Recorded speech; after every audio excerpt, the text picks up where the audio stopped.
جس کی ہمیں ضرورت ہے. اگر ہم اس کو سنیں, اس کو ایمان سے اپنی لائف کے اندر قبول کریں تو یہ ہماری زندگی کے اندر بلیسنگ کو لے کر آئے گا. سیموئیل کی پہلی کتاب اس کا 4 باب اور اس کی 20ویں اور 21ویں آیت خداوند کے کلام میں سے تلاوت کریں گے. خداوند کے زندہ کلام میں لکھا ہے, اور اس کے مرتے وقت ان عورتوں نے جو اس کے پاس کھڑی تھیں اسے کہا مت ڈر, کیونکہ تیرے بیٹا ہوا ہے. پر اس نے نہ جواب دیا اور نہ توجہ کی, اور اس نے اس لڑکے کا نام یکبد رکھا اور کہنے لگی کہ حشمت اسرائیل سے جاتی رہی, اس لیے کہ خدا کا صندوق چھن گیا تھا اور اس کا خسر اور خاوند جاتے رہے تھے. سو اس نے کہا کہ حشمت اسرائیل سے جاتی رہی کیونکہ خدا کا صندوق چھن گیا ہے. آمین. میرے عزیزو, میں جب کبھی بھی اس پیسج کو پڑھتا ہوں میں رو پڑتا ہوں.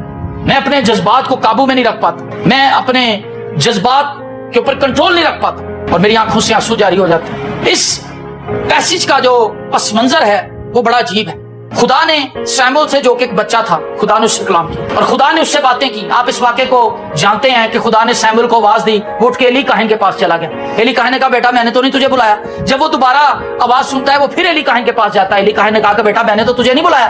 تیسری بار ایلی کاہن اس سے کہتا کہ اگر اب بھی تجھے خدا کی آواز آئے تو تو کہنا کہ فرما تیرا بندہ سنتا ہے, اور پھر خدا تجھ سے بولے گا.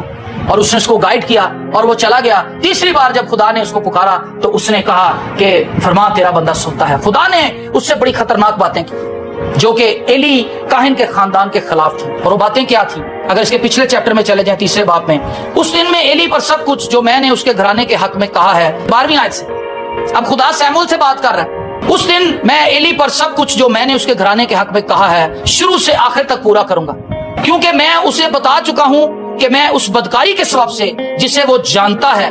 ایلی جانتا ہے, ایلی کو یہ پتا تھا. جو بات خدا سیموئیل کو بتا رہا ہے ایلی کو آلریڈی یہ چیزیں پتا تھی. شروع سے آخر تک پورا کروں گا کیونکہ میں اسے بتا چکا ہوں کہ میں اس بدکاری کے سبب سے جسے وہ جانتا ہے ہمیشہ کے لیے اس کے گھرانے کا فیصلہ کروں گا, کیونکہ اس کے بیٹوں نے اپنے اوپر لعنت بلائی اور اس نے ان کو نہ روکا. اسی لیے ایلی کے گھرانے کی بابت میں نے قسم کھائی ہے کہ ایلی کے گھرانے کی بدکاری نہ تو کبھی کسی ذبیحے سے صاف ہوگی نہ ہدیے سے. کتنا سخت کلام. اور کس کے لیے ہے؟ خدا کے کاہن کے, جو اس وقت کا کاہن ہے. خدا کا ہاتھ اس کے مخالف ہے, خدا کا ہاتھ اس کے گھرانے کے خلاف. اور خدا نے سیموئیل سے, جو کہ ایک ینگ لڑکا تھا, خدا نے اس سے کلام کیا کہ میرا ہاتھ ایلی کے گھرانے کے خلاف ہے اور جو کچھ میں نے کرنے کا فیصلہ کر لیا ہے اب اس کو کوئی تبدیل نہیں کر سکتا. کوئی ہدیہ, کوئی نذرانہ, کوئی ذبیحہ, کوئی دعا ایلی کے لیے سنی نہیں جائے گی.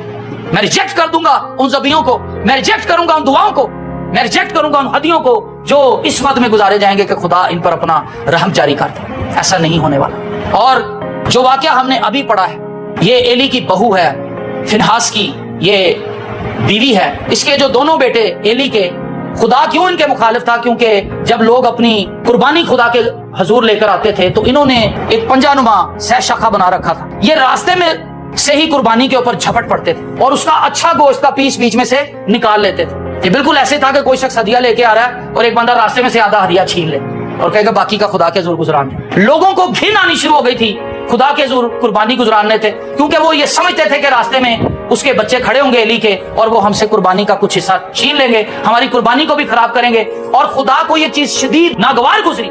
خدا کو غصہ تھا اس بات کا کہ جو چیز میری ہے وہ کسی انسان کے لیے کیسے ہو سکتی ہے, جو جلال میرا ہے اس کو کوئی انسان کیسے لے سکتا ہے. اور پھر یہ جنگ کرنے کے لیے جاتے ہیں, فلسطی حملہ کرتے ہیں. ایلی کاہن پیچھے بیٹھا ہوا ہے اور جنگ چل رہی ہے.